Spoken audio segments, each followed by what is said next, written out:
El 22 de diciembre de 1997, alrededor de 90 hombres armados, identificados como parte de un grupo paramilitar, ingresaron a la comunidad de Acteal, en el municipio de Chenanló, en Chiapas. Su objetivo era claro: atacar a los integrantes del grupo civil y pacifista conocido como Las Abejas.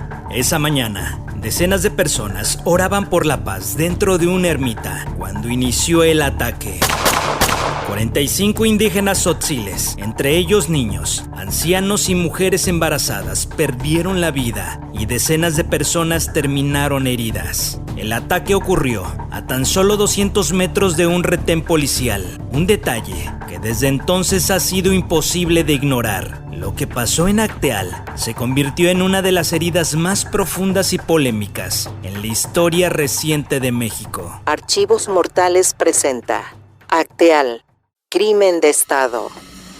En 1992, 2 años antes de que el país escuchara por primera vez el nombre del EZLN, un grupo de indígenas tzotziles decidió enfrentar la violencia con algo completamente distinto: organización pacífica. Y así nació la organización Sociedad Civil Las Abejas, en medio de un conflicto por tierras que amenazaban con dividir de manera irreversible a varias comunidades. Las abejas no querían armas, no querían guerra, querían justicia, autonomía y respeto para los pueblos indígenas. Pero todo esto orientado en la vía de la paz. En un territorio donde los abusos de autoridades locales eran frecuentes y donde la pobreza era un destino impuesto, esa postura pacifista era un acto profundamente político y peligroso. Chiapas arrastraba décadas de abandono. Las comunidades indígenas vivían aisladas, sin caminos adecuados, sin hospitales, con tierras cada vez más pequeñas para sostener a familias numerosas.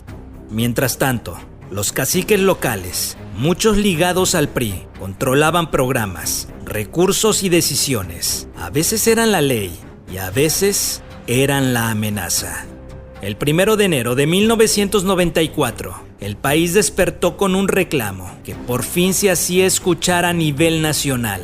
El Ejército Zapatista de Liberación Nacional tomó municipios de Chiapas y se presentó como una voz de los pueblos olvidados. El levantamiento no fue solo un acto militar, fue un grito acumulado durante generaciones. Sus demandas coincidían con la lucha que las abejas habían defendido desde su fundación: autonomía, democracia real, reconocimiento pleno de los pueblos indígenas y fin al desprecio histórico. Para muchas comunidades, apoyar la causa indígena se convirtió en una cuestión de vida o muerte. Quienes simpatizaban con el EZLN eran catalogados como rebeldes, quienes simpatizaban con el gobierno como traidores.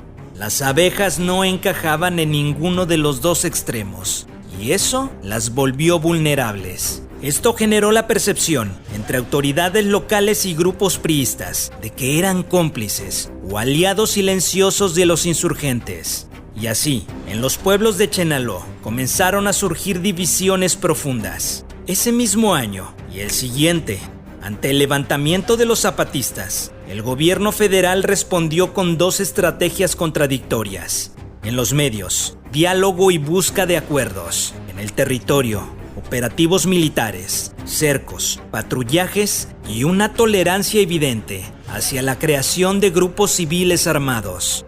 En Chenaló comenzaban a circular rifles y escopetas que antes no estaban ahí. Algunos grupos de corte priista recibían entrenamiento y protección. No era oficial, pero tampoco era un secreto. Así aparecieron los primeros indicios del paramilitarismo en la región. Su objetivo era claro: contener la influencia del EZLN y castigar a quienes simpatizaran con ellos. Hacia finales de 1995, las tensiones ya se sentían en cada gesto cotidiano. Los caminos que antes unían a las comunidades ahora eran rutas vigiladas. Los rumores se convertían en acusaciones y las acusaciones en expulsiones. Quienes eran señalados de apoyar al EZLN o simplemente de no apoyar al PRI local podían perder sus tierras, sus casas y su seguridad. Para 1996, tras el levantamiento zapatista y el fracaso de varios intentos de negociación entre el gobierno federal y el EZLN, las amenazas dejaron de ser palabras. En varios parajes de Chenaló comenzaron a registrarse quema de casas, saqueo de cultivos, destrucción de huertos, robo de animales, golpes, agresiones selectivas, bloqueo de caminos y expulsiones nocturnas. Y aunque las víctimas denunciaban, no había una respuesta por parte de la autoridad. Entre finales del 96 y principios del 97, la gente comenzó a huir. Familias enteras abandonaban sus casas por la noche, caminando por horas, cargando lo poco que podían rescatar. Muchos de ellos buscaban refugio en una comunidad pequeña y hasta ese entonces, relativamente tranquila, Acteal.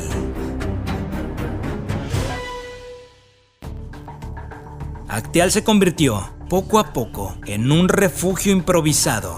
Mujeres, hombres, ancianos, niños, familias completas, agrupadas bajo techos de lámina y paredes improvisadas. Las abejas organizaban el refugio, repartían la comida, coordinaban actividades y mantenían una disciplina de no violencia, incluso en medio del miedo. Pero esa concentración de desplazados no pasó desapercibida. Para los paramilitares, Acteal se convirtió en territorio enemigo. En 1997, el gobierno federal vivía una crisis de legitimidad. El conflicto en Chiapas era una herida abierta desde el 94. Las negociaciones de paz permanentes estaban estancadas y el EZLN seguía teniendo apoyo social en varias regiones. En los altos de Chiapas se vivía un clima de odio creciente, con desplazamientos masivos, con grupos paramilitares actuando sin freno y con comunidades divididas hasta el punto de no poder verse como parte de un mismo pueblo.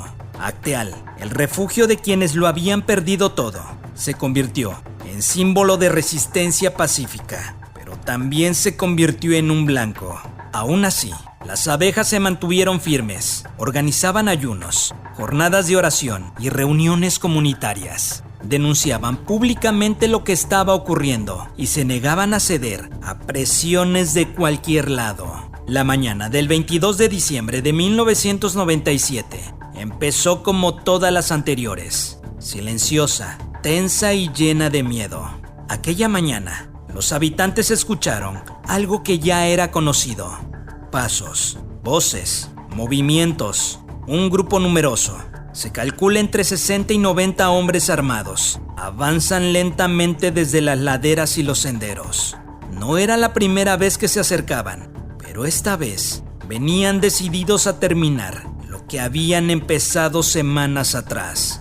En Acteal, los desplazados se habían reunido dentro y alrededor de la pequeña ermita para orar, ayunar y pedir por la paz. Las abejas creían que la resistencia pacífica podría frenar la violencia. No tenían armas, no tenían protección, solo estaban ahí, esperando que la fe detuvieran a quienes venían decididos a matar. A las 11 de la mañana, el sonido de los disparos empezó a retumbar entre los árboles. Primero fueron ráfagas aisladas, luego, momentos después, un ataque directo, certero y sostenido. Los agresores cercaron la ermita, disparando desde varios puntos para evitar que alguien escapara. Las mujeres corrieron con sus hijos, tratando de cubrirlos entre las rocas, pero los disparos los alcanzaban igual. Los agresores reían mientras disparaban, como si supieran que no habría consecuencias. El ataque duró más de 6 horas. No fue una explosión de violencia espontánea, fue una operación sostenida, metódica. Los disparos eran intermitentes, como si los agresores se tomaran descansos, recargaran municiones y retomaran posiciones. Había coordinación, había dirección y lo peor de todo, había permiso. Cuando el silencio finalmente cayó sobre la montaña, el sol ya estaba bajando, el aire seguía lleno de humo y con un terrorífico olor a desgracia. Las paredes de la ermita estaban perforadas. En el suelo, quedaban los cuerpos de mujeres con rebozos aún amarrados al pecho, tratando de proteger a sus hijos. Niños, ancianos, mujeres embarazadas y hombres. En total, 45 personas fueron asesinadas. Los sobrevivientes comenzaron a salir poco a poco de entre la maleza. Nadie entendía por qué el gobierno había permitido que esto ocurriera, o peor aún, por qué no habían hecho nada para detenerlo. La noticia se extendió como un incendio. Acteal pasó de ser una comunidad escondida en las montañas a ser un símbolo internacional de horror y de impunidad. La organización Las Abejas, golpeada y mutilada, declaró que no quería guerra, que nunca la quiso. Solo pedían vivir sin armas, sin imposiciones políticas, sin tener que apoyar a un partido a cambio de paz. Mientras tanto, el Ejército Zapatista de Liberación Nacional señaló que la masacre era parte de una estrategia del Estado para sembrar terror entre las bases indígenas y desarticular cualquier movimiento autónomo que se organizaba sin su control. El gobierno, en reacción inmediata, negó cualquier responsabilidad y culpó a los conflictos intracomunitarios, pese a que las evidencias sugerían todo lo contrario. Tras la masacre del 22 de diciembre de 1997, fueron detenidas hasta 97 personas, incluyendo presuntos paramilitares, autoridades municipales y policías locales, todos como posibles responsables del crimen. En 1998, la entonces Procuraduría General de la República, la PGR, creó un fiscal especial para investigar los hechos y publicó un documento conocido como el Libro Blanco de Acteal. En ese informe, la PGR concluyó que la masacre obedecía a conflictos comunitarios, tierras, religión, tensiones entre comunidades y no estableció una autoría clara de órdenes políticas, ni investigó a profundidad la posible implicación de funcionarios estatales o federales. Y así, con base en esas investigaciones, iniciaron juicios contra decenas de señalados. Para el 2007, había condenas federales a decenas de sospechosos por homicidios, lesiones y portación de armas de uso exclusivo del ejército.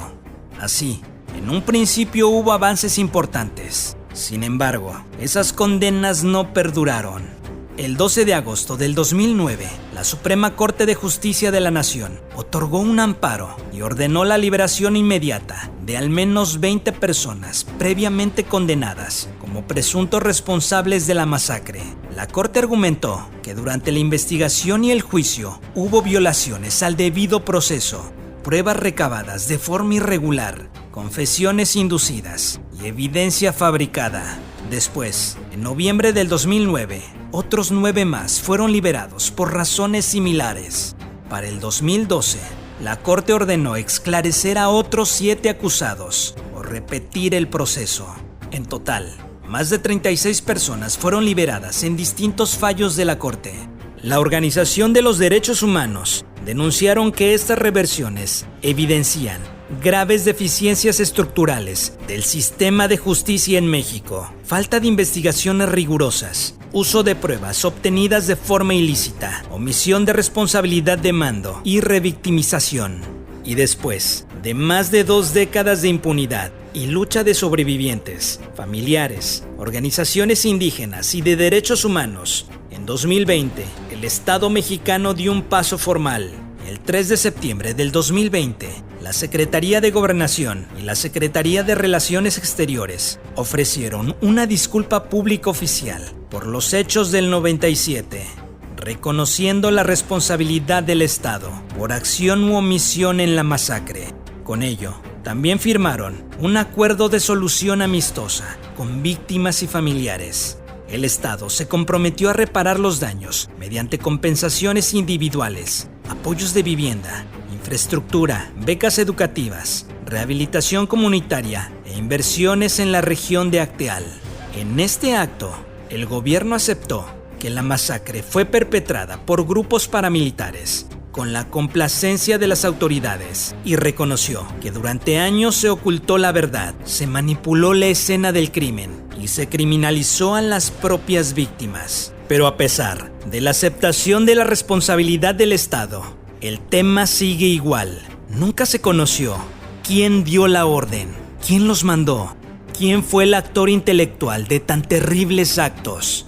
Funcionarios del gobierno estatal o federal, mandos del ejército, exgobernadores, exsecretarios de Estado, nunca nadie ha sido judicialmente sentenciado.